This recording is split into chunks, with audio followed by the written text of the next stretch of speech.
Hello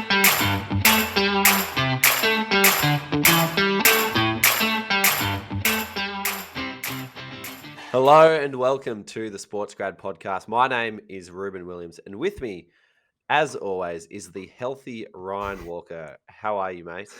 I'm fantastic, Rose. Feeling healthier than ever before for seeing you. So I'm going well. How are you going? Very well. Spring has come. That glow is shining off you once again. It's always a pleasure being able to see your face, and I'm sure Dom will be good to see you in healthy spirits as well. But of course, none of this would be possible without our good friends Deakin University, where every single course is backed by industry experts such as Dr. Dom, who we will hear from shortly. So you can be confident you'll get the job you want with a degree employers want. Deakin University, progressive, real-world learning, and you're about to find out exactly why when you hear from Dr. Dom. Yeah. Now, Ryan, we've also got a very special new sponsor of the podcast, which is extremely exciting. Now, this show is also brought to you by our good friends at Sports Where I Am. They are a terrific platform if you want to find sports where you are. It's like Google for sport, which is unbelievable. And something that I really wish I had when I was traveling around Europe and America in 2018. Could have given me a whole lot more to see at the time. But if you want to give yourself a memorable summer to look forward to, then head to www.sportswhereiam.com to find all your favorite sports. Plus, you can use the code SPORTSGRAD and you'll get 5% off your tickets at the same time. How good is that, Ryan? Unreal. I love Sports Where I Am. I'm already thinking, there's been a lot of chat amongst us for future grad tours. And one big one, we want to go on a cycling trip.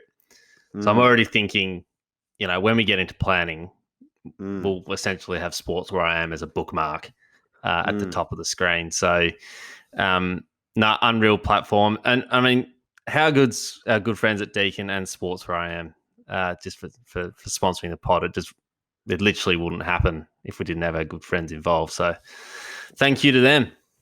Correct. Finally, if you want to learn more about us and who we are, ask us any questions, learn about our background, feel free to connect with us on LinkedIn. You can find a link to do so in the show notes. Now, Ryan, on to Dr. Dom Condo, who is an accredited sports dietitian consulting to the Geelong Cats Football Club, who play in the preliminary final tomorrow night. When this goes out, the result will be decided. So we hope the Geelong Cats win. We're barracking for the pod on this occasion. Fingers crossed.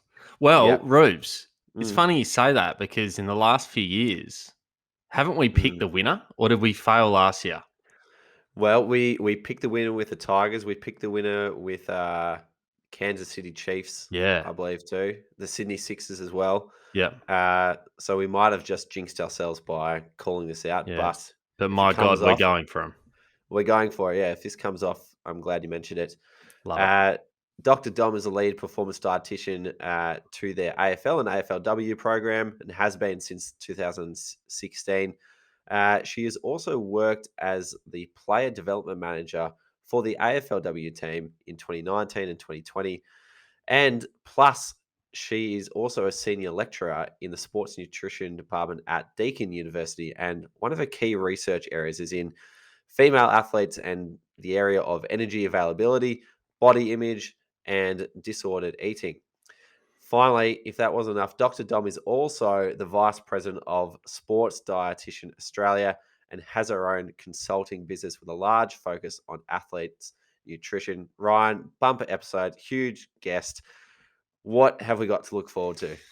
Well, I mean, if that intro wasn't enough to get you pumped, Dom is an absolute superstar. Awesome to chat to her.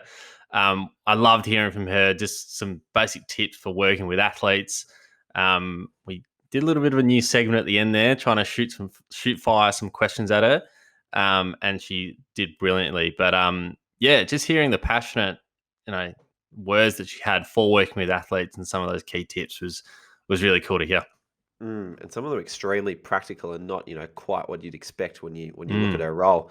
One of the other things I think people can look forward to too is what exactly are the Geelong Cats eating? Now, Dom's controlling all of it, and she shares with us some of the intricacies of what the players get up to.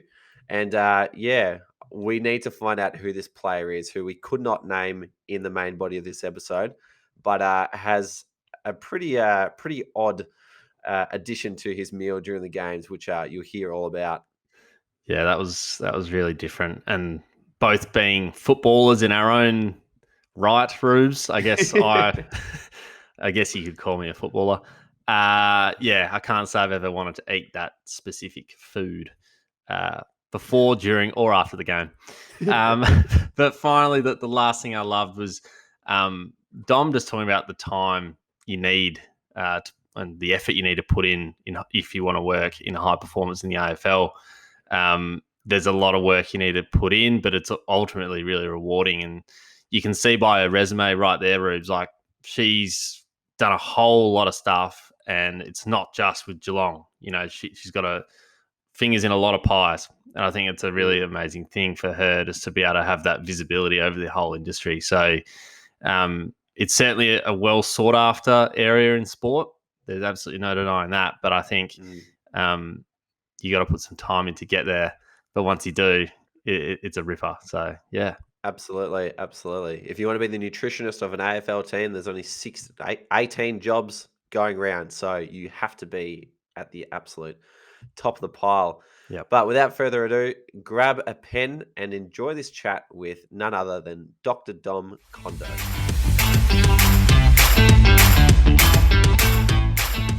Dom, welcome to the Sports Grad podcast. Hi guys, thanks for having me. It's pretty exciting. Dom, it's probably the most common question that you're currently getting, but how is the hub over in Perth? I trust I've got you in Crown, I would imagine. No, we're not in Crown actually. The hub's good, but we're not in Crown. We were not in Crown. I know. Yeah, we were in Crown last year, but no, not this year. We're in a hotel called the Trade Winds in Freo, which is a family-run hotel, and they're just gorgeous, looking after us more than we could imagine. So, it's great. It feels a bit like Big Brotherish, like there's a pool in the middle, and then all the apartments are like 3 levels up until the ground. So it's a bit odd. You know what everyone's up to. Yeah, exactly right. But no, can't complain. It's it's been great, and boys seem as though they've settled in really nicely, which is good. Oh, very good. Well, finally you get we won't call it downgrade because we obviously love the family hotel in Freo, and Freo have been very good to the Sports Go podcast. So we won't downgrade that, but I thought you'd be living it up in Crown, but that's okay. I know, a bit disappointing. Yeah. This is great, but Crown was pretty great last year. Dom, when we spoke previously, you mentioned that you've had an enormous career. You've done many different things, but one of the things you touched on was how completing your PhD was a key turning point for your career. I was wondering if we might start there and how that led to what you're doing today. Yeah, absolutely. So I guess a really brief background. I'm a sports dietitian, and so to become a sports dietitian, you have to do your master's in dietetics. So my university sort of background, I went from high school to biomedical science into dietetics, master dietetics, and I then worked as a dietitian for a period of time, good couple of years, in hospitals and community centres, and I really had a passion at that point for sport was one part of it, but then the clinical side of it, I had a passion in paediatric nutrition. So I worked at a women's and children's hospital in Adelaide, where I was born and bred. And I guess I never thought I'd be interested in research. Through uni, it was always that subject where it was like, more literature reviews and writing papers. And I was always the people person that wanted to consult and really focus on that element. But I really found that I really missed the science and just felt as though, I wasn't probably being challenged in the way that I wanted to be, and just thought, where could this lead me? Like, I don't want to, not that there was anything wrong with it, but I didn't want to work in a hospital for the rest of my career. And so I had a conversation with an old lecturer that I caught up with, and she said, think about doing your PhD. You've got the background qualifications to be able to enroll. So I once I get something in my head, I sort of am the sort of person that doesn't let it go. So I had some conversations, and before I knew it, I was enrolled in a PhD in the pediatric space, so in infant and maternal nutrition at that time. And those 4 years were just unbelievable. I mean, I obviously learned incredible research skills, but a PhD teaches so much more than technical skills. It's really about that dedication and actually seeing through a project that can get pretty difficult at times. And with that came so many opportunities to meet people, to network. I got lecturing jobs in universities. I worked as a research assistant. So it just opened up opportunities.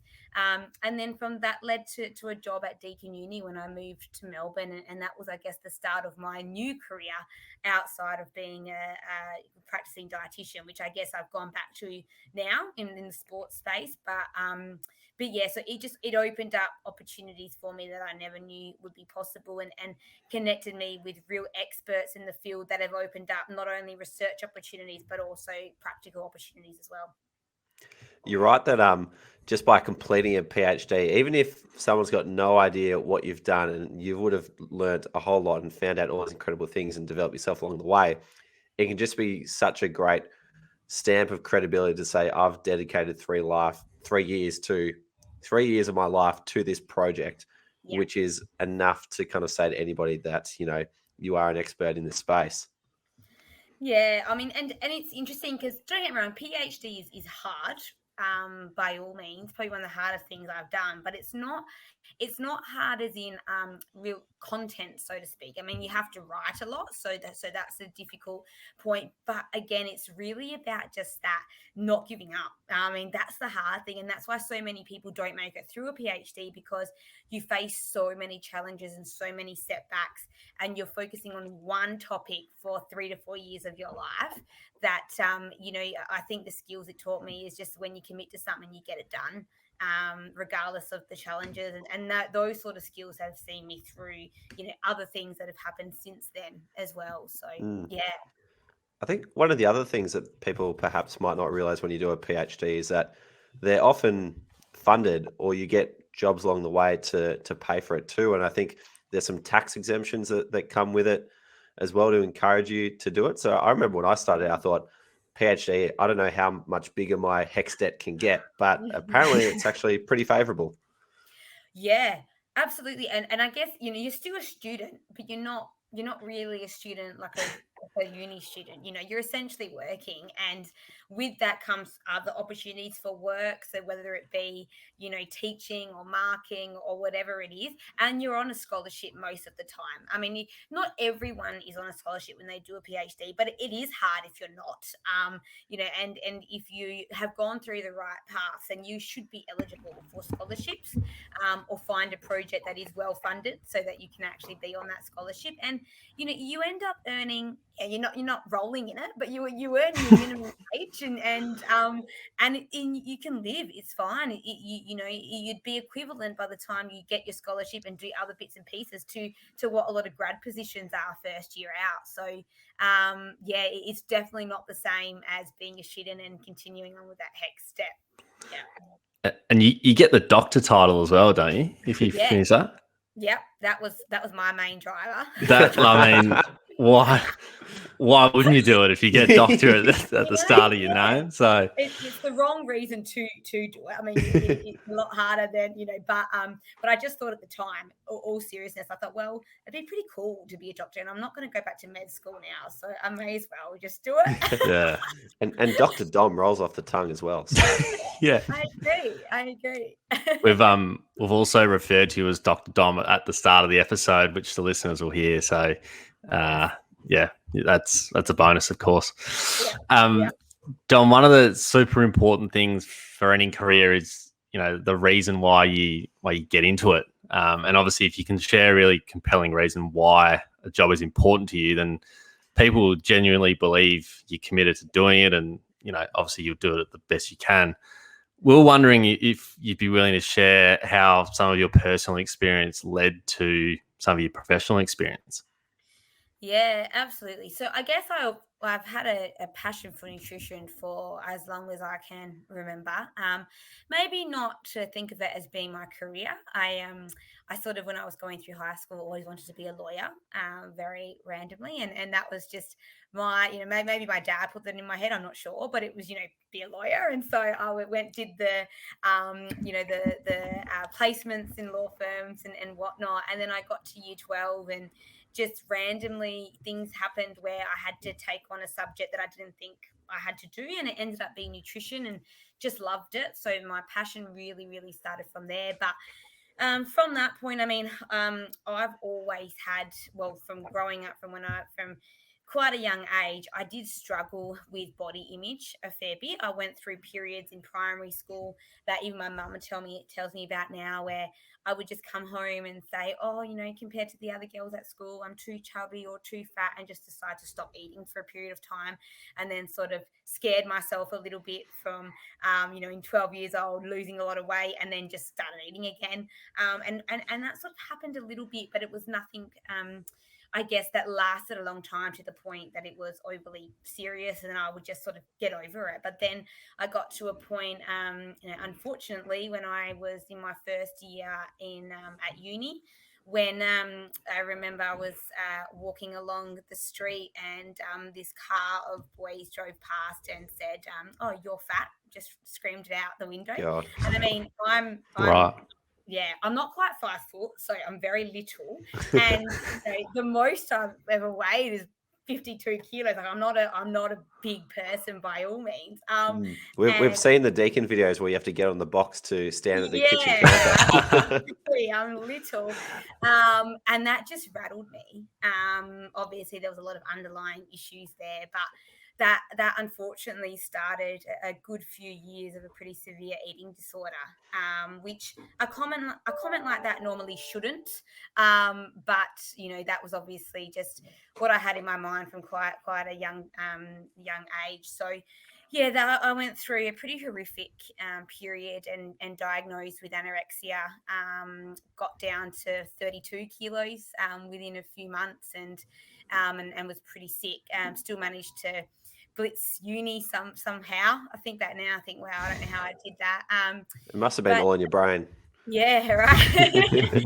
um, but I think my I guess passion for nutrition at that time became an obsession, unfortunately. And I had to obviously see a lot of professionals, and that was when I was doing biomedical science, and at that point I was sort of told that I would never be able to become a dietitian, if I, looked the way I did and was going through what I went through. And so for a period, I sort of lost a bit of hope that in my long-term career goal. But I actually ended up seeing an incredible dietitian who was part of my care team, and she just was a really influential role model to me, who allowed me to, I guess, feel safe and talk about the concerns, but help me through it, and also sort of made sure that my passion was still there to continue on with my career. So from that point, I thought, I want to be able to help people the way that she helped me, and saw nutrition in a different way. And that's when, I continued on in that space, and have then always had a passion, for disordered eating, and helping people in that way. But I guess now it's with more of an athletic lens to it as well. So in my private work, I sort of do a lot of work in that space with athletes. And I guess I feel like I know where they're coming from, and hopefully can use my own experience to help them as well. It's horrible you had to go through something like that. But what I really like about this story is that you've been able to turn a negative into an extreme positive that's become an incredible career for yourself. And I think no matter what job you do, having a level of empathy for the people who you work with or serve allows you to do a much better job of it. And we've though that theme of empathy has been consistent with people like Finn Bradshaw, who's the head of digital at the ICC, having empathy for your audience there, or people who are coaching athletes as well. They've been an athlete, so they understand how to move, or understanding Yeah. why nutrition is so important is because it's been, incredibly impactful for you in the past. And so, um, yeah, I think, your story is incredibly, I guess it's very inspirational for anyone else who might have been through some sort of hardship, who can then Mm. turn that into empathy that can be used for good. Yeah, absolutely. And I mean, and it's not even to the point that you have to only have that sort of empathy for people that might be going through a similar thing to what I went through. I mean, I work in in AFL teams, which, don't get me wrong, there's always going to be the eating disorder, or disordered eating or body image issues in some of the athletes I work with, but as a whole, it's not overly common, especially in the men that I work with. But they go through different issues, and there's different reasons why they might be struggling, with either their nutrition or other elements. And so I think you use those skills, and relate that to the people that you're working with, and understand that when it comes to nutrition, people eat or don't eat for many reasons outside of fueling and performance. That there's so many social elements to it, and I think we need to be able to help properly. We need to be able to understand that, and exactly show some empathy towards them. Mm. We'll come back to the work you're doing on body image in just a sec. Right now, you're over in WA in the AFL Hub, as we mentioned, and where you're basically looking after the players' nutrition 24/7. Typically, I believe you don't have complete control. You can have some time off for yourself, but at the moment, it's full on. So, what does a typical day look like for you? Yeah, it's actually it's an interesting scenario, because I mean, it's sort of every high performance team's dream is to be able to control everything that the athletes are doing. Normally it's only 30% of the time that we know what they're eating. But yeah, we're lucky enough here to we've got incredible, I'm working with incredible chefs. So which is just, yeah, amazing. And we had similar experiences last year in the 4 months that we were away. They really do try and please. So I guess for me, I put together all the menus for breakfast, lunch, and dinner every day. And I come from an Italian family, so I tend to over cater rather than under cater, making Good. sure everyone's You'd be very meal. popular at a dinner party. I think, yeah, Yeah. exactly right. That's the way to someone's heart, isn't it? Just through their stomach. That's what Yeah. Yeah. my motto. So it's really important that I base that menu around their training week as well, but then also understanding that they aren't working every day. Like, we're living here, but it doesn't mean that they want to eat, like so clean every day. And not that we do that anyway. I mean, you have to also have some good taste in what you eat, but it's important to acknowledge that there are certain days that they need certain things. Right now, the night before a game, they're going to see a lot more carbohydrates, on their menu. There's, I guess, much more selection. There's heaps of lean proteins, and it is more of a clean style of meal. Whereas, like, a couple of nights ago, we had a big dinner out on our rooftop, and we had a Spanish night, and before that we had a massive fire pit roast with all these different, beautiful cheese platters and desserts. And because it's a Tuesday night and they're not playing for another 5 days, and they don't have to train the next day. So a part of my job is to acknowledge that it's food for performance, but also food is an incredible connector, and enjoyment, and choose the times where we can enjoy different types of food, and then work with the chefs on that. So I would meet the chefs every day, go through what's happening today, make sure they're aware of it all, and keep on top of that. As far as the other little things, we've got a supplement sort of bar or table that I'd get up, every morning, and just to make sure, that what they have at this really important time is just in front of them, and they don't have to think too much about it.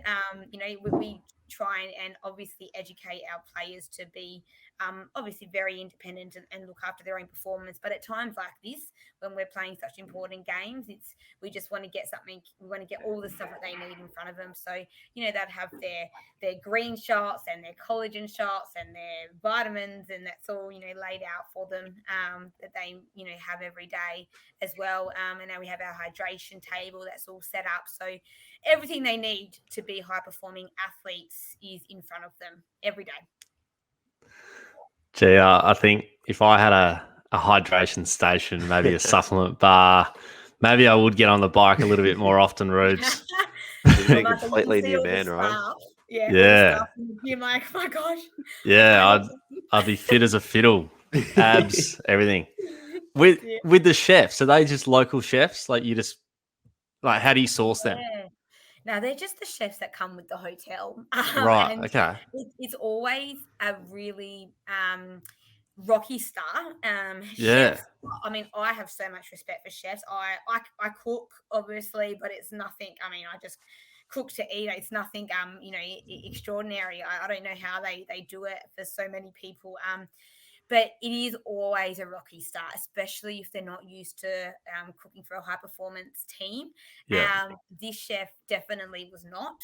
And so there's a lot of anxiety around it. There's a lot of, chef, putting your trust in them. And they're an unusual bunch, chefs. Like they're very, Yeah. They like to keep their kitchen the way they want it. And you don't want a scenario. I remember MJ ate the pizza the night before Game 7 or Game 6. I remember. I just watched The Last Dance. I should remember this. We can't have a scenario where that happens to the Cats tomorrow night. Exactly right. So no, they do really try to please though. So it has been great, and I think it's been a massive learning experience for this hotel as well. They've never had teams stay with them, and they've done an amazing job. But we just, the chef comes with the hotel, and I just work with them a lot until they start to get the gist. Last year we were in the same place for 3 months, and by the end of it, they got it. They sort of knew what they had to do, and they started to come to me with ideas rather than me, giving them everything, which was great. But it's been fantastic, amazing food. Yeah, nice. We've spoken a little bit about the day to day in terms of preparing the players. How does the work you do during the week compare to what you'll be doing tomorrow night when the Cats play the D's? Yeah, great question. Game day, so during the week, I guess, is when I do most of my work, really. And that's where you would use your nutrition and dietetic skills, whether it be, following up with, if we're in season, following up with players from how they went in the game. If someone cramped, having conversation with them about when and what they did. If someone, didn't feel great, understanding why. And so during the week is when you actually do your work and put some, implement some of those things that you might want to change or try. And that's the only time that you would educate, really. Because by the time you get to the game, it really should just be process. I mean, to be honest, anybody could probably do my job on game day, because as long as they had a schedule of what to do, because it's really just making sure that everything is out at the time it needs to be out, that this player gets this supplement at this time. So I mean, that's in my head now. I know exactly who has what when, but at the end of the day, it's just process game day. And I've always been, and this is what one of my great mentors told me when I first started in sports, is that if players and athletes are asking you on game day detailed questions or advice, you sort of haven't done your job properly, during the week, during training, because they should know what to expect and what to do, and you just deliver it to them on game day. So very process driven, which is different, obviously, to what we would do during the week. Yeah, I remember some of my first memories of footy, or going to the footy, was at my beloved West Coast Eagles at Subiaco Oval. Yeah. And I always used to be amazed at the fact that every single time Dean Cox came off the field, there'd be someone there waiting with a Gatorade. Yeah. So is that the kind of thing that like I'm sure that happens now, but every time someone comes off, they need X or they need this and that, and you got to memorize that for 22 players. Yeah, absolutely. Yep. So, he has a caffeine gel at this break, and he has a jam sandwich, and he has a little bit more pre-workout, and he likes the berry gel. He has a pickle juice. That's what we do. You'd have a pretty wicked Excel doc for that to track, I can imagine. You do, and you have to make sure you actually keep it updated, because in the event that I'm not at a game for some reason, and it's up here at the moment, but it's important to document that stuff. But we know exactly who has what when. This might be sensitive information, but what's the strangest request for food during a game you've received? Yeah, it's a good one. Nothing is too I guess weird that I've come across. Probably quite randomly, and I won't no names being named, but last year a player just decided to start having dates on the bed, which is just, I didn't quite get, like, never before. I think he saw one of the tennis players somewhere start having dates. And I mean, all that went through my mind was like, if you're not used to having dates, the fiber in a date, I just thought, we don't need anything happening. Not the time to eat dates. I'm just imagining, like, people studying at home might have a bowl of fruit and nuts and dates, just like snacking while they study. Was he just like having a snack whilst playing a game of footy? Yeah, like on the bench, just being on dates. Just snacking on dates. There's got to be footage there somehow. We've got to find out who this is. Yeah, that's rogue. That's pretty random. Okay. Especially during the game. Yeah, that's probably the weirdest. I mean, some I look at and think, I personally couldn't get down like a sandwich at a break or something like that. But obviously, it's good if you can. It's great energy. But yeah, not that it's weird. It's just sometimes I look and think, I don't know how you do it, but dates is the weirdest one I've come across. Guess that's why they're playing AFL, Rubes, and we're sitting behind the mic. So I haven't bought dates in a long time. The dates might work. Might change it up. Yeah. Dom, we might change lanes slightly. You mentioned some of the research that you were doing earlier, and one of the interesting things you're currently working on is a study on the effect of body image in male athletes. I was wondering if you could start by talking about how this came about and what you're doing to better understand the impact of it.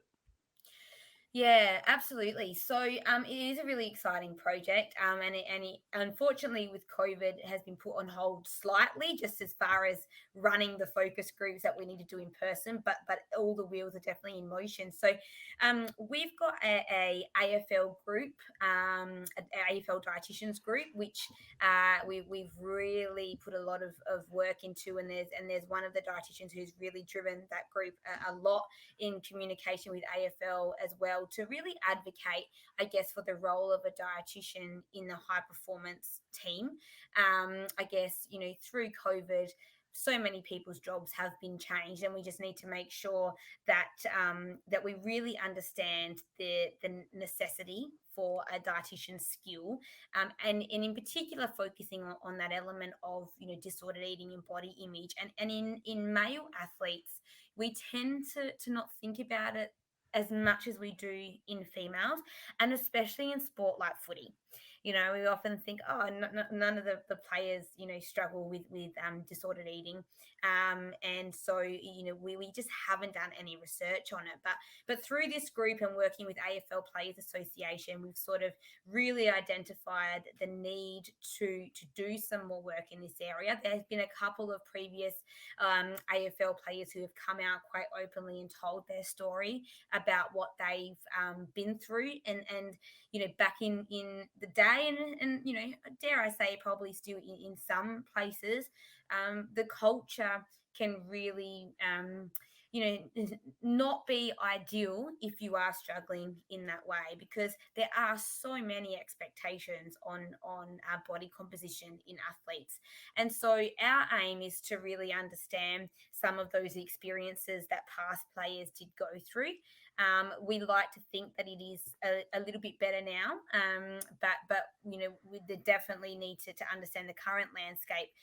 But this project in particular is looking at our past players, and we're going to be running focus groups in collaboration with AFL Players Association and AFL, and really understanding, those experiences they went through and some of the consequences that may have had in regards to how these players felt about body image and the practices that they actually did to get down to a certain body composition because of that expectation they had on them, and really start to raise the awareness of why certain expertise is required with athletes and high performance teams to help manage some of these issues.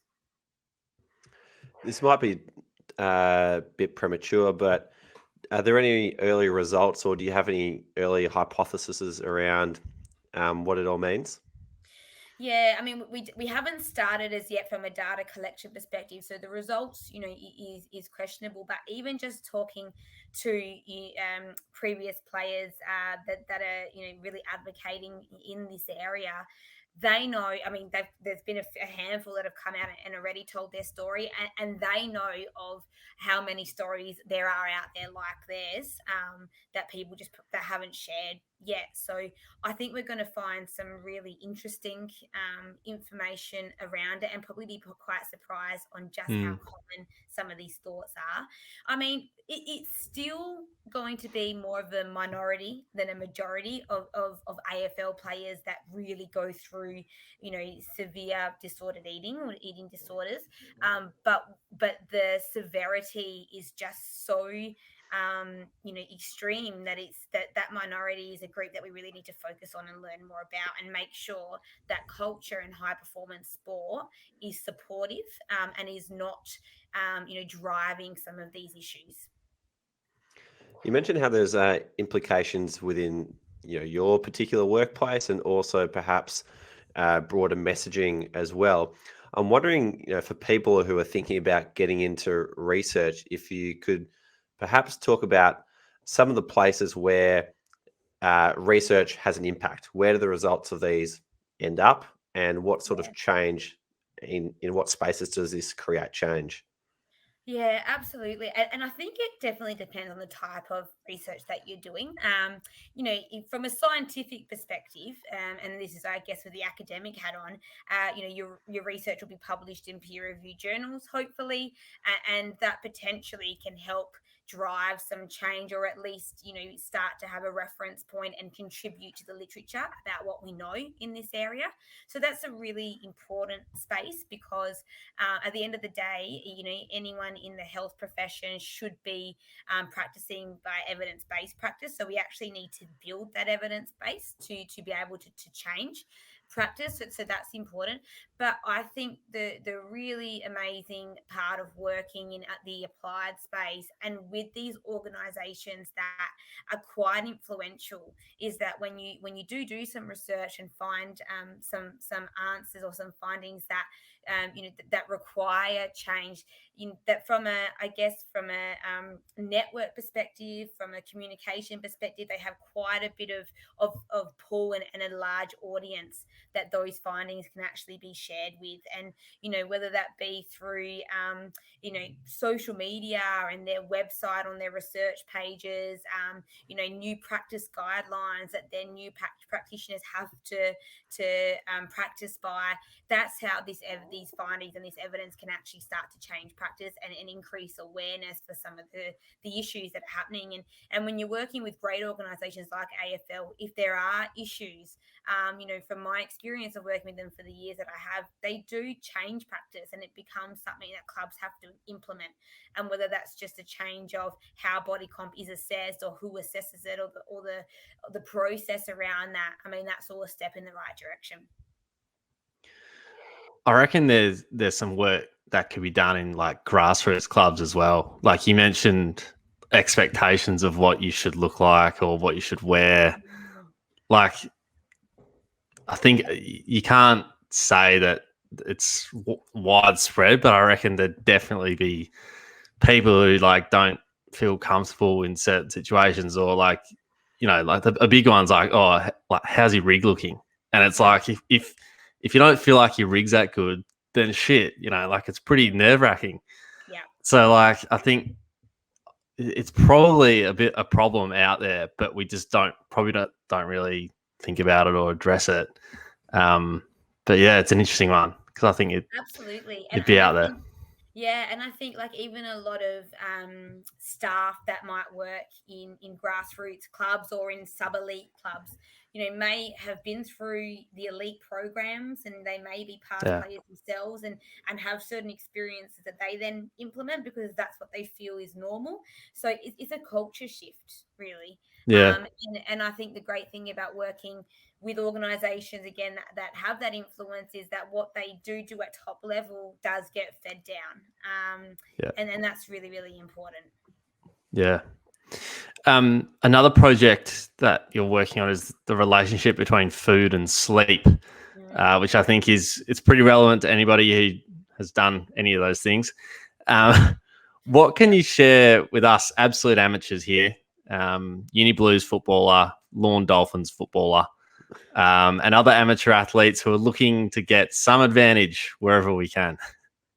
Yeah, well, firstly, I think, and what we now know, sleep is one of the most important recovery processes for athletes. I mean, if you can invest time in anything, it's sleep. And you know that's a lot easier said than done, because we all know that sometimes we want to sleep more than what we do, and for certain reasons we can't. And so, you know, I was really interested in thinking, well, how does food influence sleep in athletes? Because we all know, you know, just from own experience, that maybe if we eat something, it keeps us awake longer. If you have a heavy meal at a certain time, or you feel like if you have, you know, a meal that's a bit higher in fat, or for some reason you feel a bit more alert, there's all these sort of, you know, stories that we can probably think about, but the evidence around it is actually quite slim around how this interaction actually works. So we just started by trying to answer the question in AFL, and doing some observational type work where we would monitor sleep and monitor diet over periods of time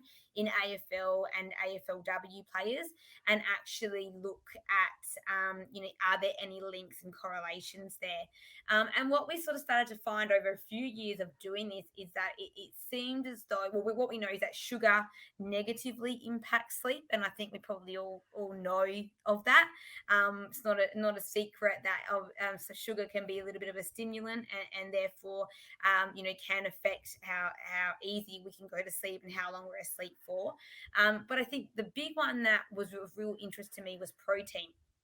And what we actually found, that protein at night reduced the time it took to fall asleep. And when you start to look at the science behind it, you know, certain types of protein are high in certain amino acids, and one of those is tryptophan. And tryptophan is a part of, I guess, our sleep cycles. It increases melatonin, which helps put us to sleep. And so we really wanted to explore that further, and that's led to some controlled trials in AFL, looking at whey protein supplementation in sleep. And now we've got a PhD project. I've got a student working on this now for the next 3 years, and actually taking that to the lab and looking at a certain supplement called alpha-lactalbumin, which is a type of whey that's really high in tryptophan. And we're going to monitor the effects on sleep, mood, and performance in athletes, to really start to understand what's happening in that space. So I'm not saying that, you know, having a protein drink is going to be the answer to people with severe sleep difficulties, but those of us that, you know, toss and turn for a period of time before we can fall asleep, I mean, you know, I think this might be an area that's really interesting, and relevant to not only athletes but a lot of other, you know, professions as well, that may actually, you know, struggle in this space. Well, I had a steak for dinner, so it looks like I'm sleeping really well tonight, which is an Well, exciting prospect. No, interesting. It's the type of protein. So Oh, what we no. know is that it's the tryptophan that needs to be higher than your other amino acids, and your animal-based proteins are high in all of your other amino acids. So that can actually be a bit detrimental. Oh, no. But Ryan also loves a couple of raw eggs. Will that help him? Get some milk. Probably milk's going to be your best Okay, bet. glass You of know- milk. Just stick to what Mum says. Have a warm glass of milk. Warm glass of milk. Exactly. I actually do have a question about milk, and I got ripped the shit out of this week from my housemates and Loz. I accidentally bought lactose-free milk. Yep. I think I was just, it was cool packaging. The marketing got me. The branding, it all got me. Right. You've seen it at the cafe. Yeah. Mm. Weird, but like I've had it and I've been putting in my coffee and I've had it in my cereal and like I haven't really tasted the difference. But I was just I was thinking about it today. I was like, is there any benefit of not having lactose-free milk, or like should I really care? Yeah, so We've gone way off track here, but I thought I'd No, just no, while you're it's a here, good Dom, because question. I'm obviously Yeah. struggling over here. Yeah, good question. So, the only reason you'd want to use lactose-free milk is if you have a lactose intolerance. But there's nothing Right. else in that milk that's different. So it's still made from a dairy protein, Yeah. right? So if you're dairy intolerant, you still can't have lactose-free milk. So they've essentially just through processes taken out the sugar component of that milk, the lactose. Right. Everything, the protein structure is still the same. Okay. Right, so you're still getting the same amount of protein. They've just replaced that lactose. From a benefit perspective, again, it should taste pretty similar to normal milk, Yeah. lactose free. It's not like having an almond milk or a soy milk, which is quite a different taste. Same protein, similar carbs. You're just not getting that specific type of sugar, which if you've got lactose intolerance, is why you'd want to not have it. No other reason why. It's not like, the sort of, what's the word, the cool sort of oat milks. And Yeah, I'm not. I mean, I don't mind I was about to say hipster milk then, a hip milk. What I was looking for, the hipster milk. But yeah, I was like, oh, it just tastes the same. So Yeah. obviously, I'll And be you making pay sure more. my entire household listens to this, Yeah. and I'll be putting this to Loz as well because it was unfair what was sent to me.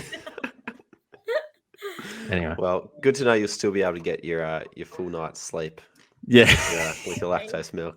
yeah. That's right. Dom, we've just talked about two different studies. How do these come about? What is it specifically that sparks you to think, okay, we need to spend some time researching this topic?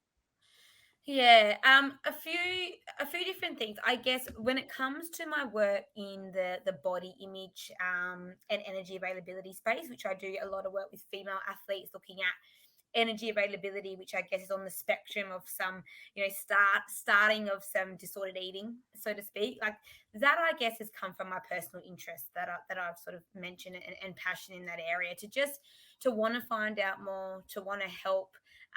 And there's so much that we don't know about it. So I think that area is an area that I'm just passionate about and want to research more and I guess give back and contribute. When it comes to the sleep space, it sort of came about in a way, in a unique way. I mean, I think the important thing about working in an applied setting in high performance sport, where you're working with a high performance team, is that you're able to find out what their big questions are. What do they want to know about? And not everything that they want to know about is researchable. From when you get down to it, we can't actually answer everything in a scientific way. All the questions that they might have in industry, but essentially, especially with my practitioner hat on, I'm interested in doing research that's actually going to be relevant and practical and put to use and answering questions that that sports have. And the sleep space just came about, a bit of a brainstorming session with our high performance team at the Cats quite a few years ago, and just said, we know how important sleep is. How can we make them sleep better? What might be contributing to them sleeping worse? And it just started as simple as that. And then from that, I mean, that's the researcher's job, is to go away and take these questions and think about, how does this become a project that we can actually research? and answer it in a scientific way. So it sort of started from there. And then, you start doing work in the space, you meet collaborators. I'm now working with amazing sleep researchers, outside of Deakin as well, in other states that are known for their sleep work. And it sort of just starts to build. You get students, you get PhD students, that question turns into that question, and it evolves. It takes a long time to evolve. I mean, we started these sort of projects 5-6 years ago. So research is not an easy sort of path, and it takes a while. But the way that my projects normally start is by understanding what is important and relevant to industry, and what's actually going to help practice. I love how your first example kind of just came from your own genuine curiosity. And we did an episode just last week around how to find career direction. And we talk about following your genuine curiosity, looking for the problems that you enjoy solving and going out and solving them.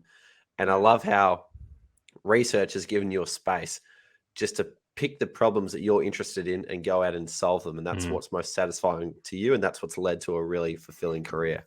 Yeah.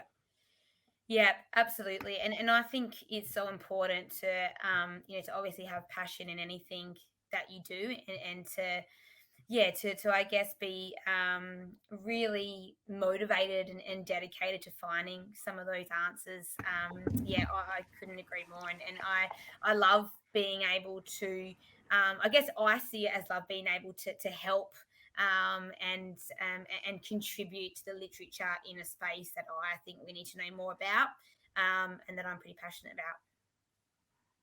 Nice. Dom, we've got a few quick fire questions to finish. Yep. So these shouldn't require too much thought or too long of answer. So we'll shoot through them, and then we'll let you get back to some diet planning for the mighty cats.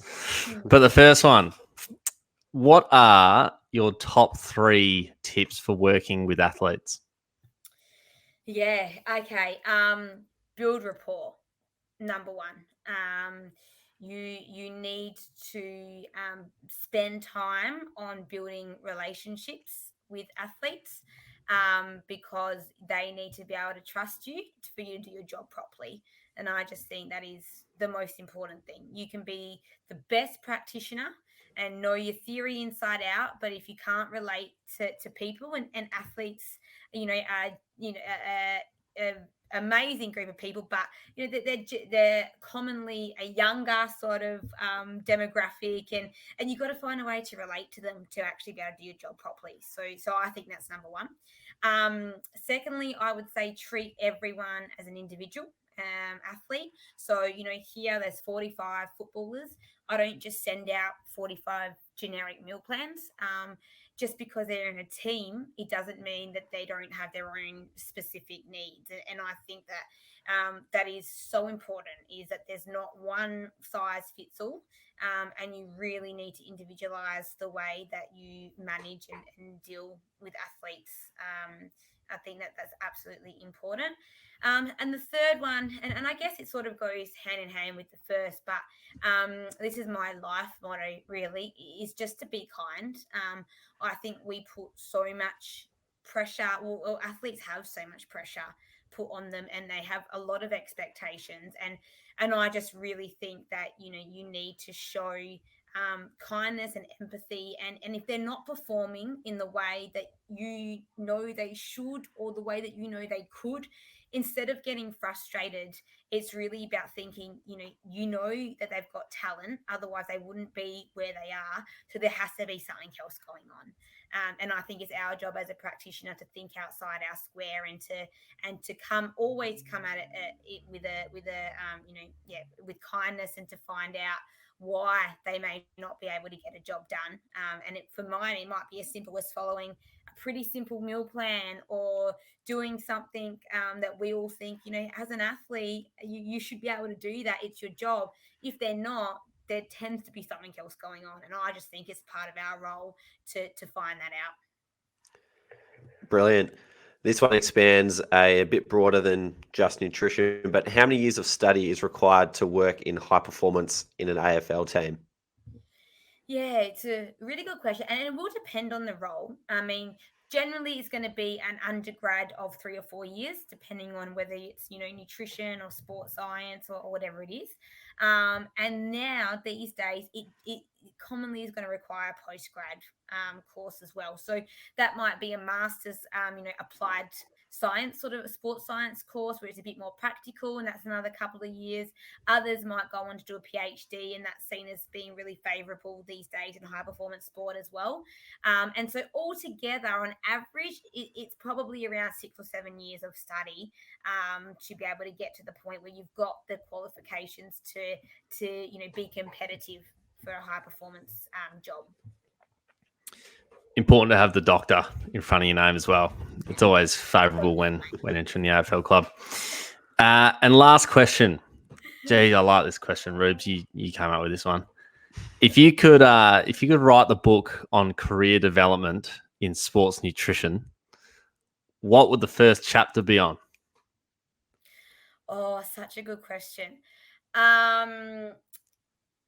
Okay. I think that the first chapter, I know that this is just a common thread of what I said throughout this whole sort of discussion, but I think the first chapter would be on something about understanding people in some way. I don't know the details around, the subheadings of that chapter, but it would really be around people skills, how to build relationships, understanding why athletes eat outside of fueling and performance, and more the soft skills behind it. Nice. Brilliant. Sounds like that can't be spoken enough about, which is awesome.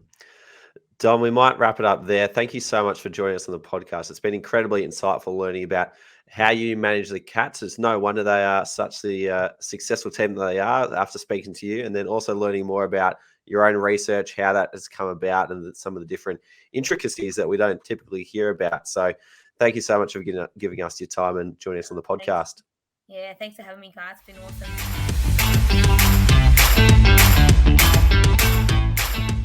Well, Ryan, there we have it. Dr. Dom Condo. I can't get enough of saying Dr. Dom. But Ryan, what can people take away from listening to Dom? You can't get enough of saying Dr. Dom. And I mean, who wouldn't if you got doctor in front of your name? So, no, that was awesome, Rubes. One thing I just took away was, if you're working in sports science or high performance, whatever it might be, really spend the time on understanding the athletes in any way you can. So, join a grassroots club, coach your friend through a running program. I think we've spoken about that before with you. Watch interviews and just identify what makes them tick and when's a moment that they, don't look so happy than when they do look happy. Like just sort of understanding who they are and what they're about. Because that was kind of, the number one thing she mentioned there at the end in the tips was, find a way to connect with people, because you can be the best physician in the world, but if you can't connect with them, you're just not going to cut it. So, Yeah, good points. I think another takeaway is if you are considering a career in high performance in a place such as the Geelong Cats or an AFL club or an NSO, understand that these roles are extremely hard to come by. Now, Dom said there's 6 to 7 years on average required of study to get into these places. I would add to that, it probably takes a bit longer if you want to add PhD on top of that, which is where a number of these roles come from. The other one that comes to mind is Luke Boyd, who's the strength and conditioning coach at the Hawthorn Football Club. When I was in university, I met up with him. He said to me, Ruben, I've been studying for 10 years to get a strength and conditioning job at the Hawthorn Football Club. So if you are interested in a high performance role, have a think about what study you need to do to get there. But as Dom mentioned, you can get paid along the way. So it doesn't have to all be doom and gloom. Yeah, absolutely, mate. The last point I'll say is sort of find the link between your personal experience and your professional experience. It's fair to say Dom really opened up there and told us about her story of how, she got into nutrition, and, it's a sad story, but it's also an inspiring one. but I think it's a perfect example of how her personal experience, what she was going through, led to her profession, which is a really awesome one. So I think for anyone out there, it doesn't have to be heartache or it doesn't have to be a problem. It's just find something that you really enjoy and be curious about that. And often, if you can follow that, it can often become your profession. So I think, it was a hard story to hear, I must say. Like it was quite tough to listen to, but I think good on her for opening up, and I think it was a really good point that she's made there. Yeah, and she turned it around and used it for good for so brilliantly. And if anyone's looking for more help on career direction and how to find it, episode 121, not too long ago, is another great place to get started. But that's all from us. If you'd like to connect with us on LinkedIn, we'd love to chat. You can learn more about us there. You can ask us any questions. There's a link in the show notes to do so. Otherwise, thank you for listening, and we will see you next time.